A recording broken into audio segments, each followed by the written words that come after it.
My dear friends, আশা করছি তোমরা সকলে অনেক ভালো আছো। আমি অনেক ভালো আছি।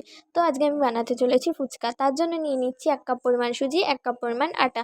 তারপরে এর মধ্যে 1 চুটকি নুন দিয়ে ভালো করে মেখে নিতে হবে। মেখে নিয়ে একটা ডো বানিয়ে নিতে হবে।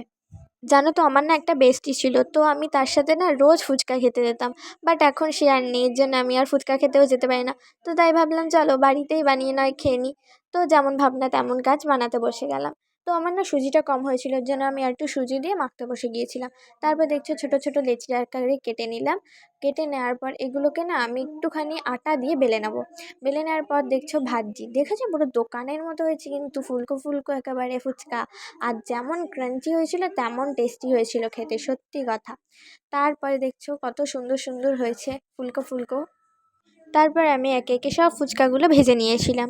দেখতে পাচ্ছ কত ফুলকো ফুলকো হয়েছে। তারপরে না আমি একটা তাওয়াতে দিয়েছিলাম জিরে, ধনে আর মৌরি আর 2টো শুকনো লঙ্কা দিয়ে যতক্ষণ না ধোয়া হচ্ছে ততক্ষণ আমি ভেজে নিয়েছিলাম। এই এই মশলায় এত গন্ধ, এইটা ছেড়া না ফুচকা বৃথা, সত্যি কথা। দিয়ে আমি টক জল বানাতে বসে গিয়েছিলাম, দিয়েছিলাম তেঁতুল, তার মধ্যে দিয়েছিলাম লঙ্কার গুঁড়ো, লবণ দিয়ে এর মধ্যে জল দিয়ে পালস গুঁড়ো লেখে আর আমি এর যে ছিবড়াগুলো ছিল ওগুলো আমি ফেলে দিয়েছিলাম। তারপরে গন্ধরাজ লেবু দিয়ে আমার যে ভাজা মশলাটা ছিল ওটা দিয়ে দিয়েছিলাম। এটা এত টেস্টি হয়েছিল কি বলবো।